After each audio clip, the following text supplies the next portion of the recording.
Pipila ka mga daan sa Nakmes Talisay, siradaan atol sa pagpahigayon sa Misa de Gallo. Samtang kapin sa 50 ka mga polis nga gidugang sa Talisay City Police Force nangabot na. Adunay live report si Fee Marie Dumawok ka fam.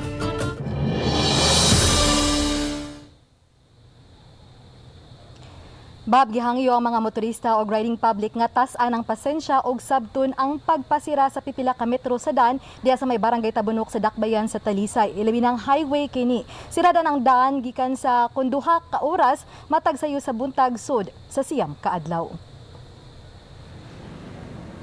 Kining pipila ka metro nga daan atubangan sa St. Joseph Parish sa barangay Tabunok.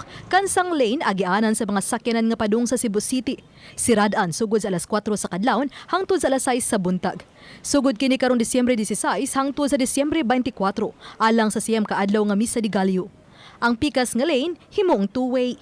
Mato di joy tumulak ang pangu sa City Toda nga matag Disyembre gihimo na kini tungod sa dagsa sa manimbahay. Ilabi na karon nga napanlantawan ngang uban sa mga manimbahay diha na sa daan mo pahimutang aron pagsunod sa maximum health protocol. Mato ni Edgar Mabunay, usa sa mga sakop sa Parish Pastoral Council, kay nahimutang ang simbahan daplin sa daan, giyawag ang mga manimbahay nga magdala og kagwalingong kalingkuran ug payong. Kuno galing mag-ulan, white tent nga itagana ang simbahan. Kay in case og mag-uwan dili ra bagyod pasudlon sa simbahan. Kay dili pwede maghuot dito. Di kuan niya, may nang naasay kagulong umbrella kay og mag-tent man pod ato sad siya magtapok. May na umbrella imo jung kagulong ikarsan magbarog. Samtang ang kabumbiruhan sa Talisay City nag-inspeksyon na sa mga electrical wirings ug kun aduna bay fire exit ug evacuation plan ang mga simbahan. Gitugan sa fire marshal nga gawas sa mga personnel nga i-deploy, ipahimutang usab ang mga fire truck duol sa simbahan. Those who will attend the Misa de Gallo kasi kadlawon man na siya.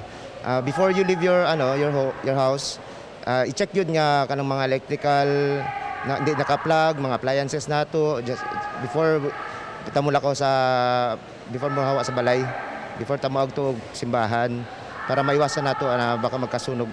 Kapin 50 usab ka mga pulis aniabot gahapon sa syudad sa Talisay isip pagdugang sa puwersa sa Talisay City Police Station. Ang atubangon na problema will be the peace and order situation of Misa de Gallo.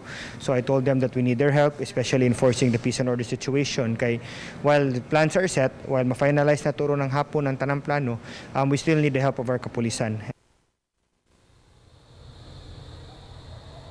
Bab, gisibog usab ni Mayor Samsam Gulyas ang oras sa curfew imbis nga alas 5 sa buntag kutob, gisibog kini og mas sayo-sayo. Bab, Daghang salamat Fee Marie Dumawok sa imong live report.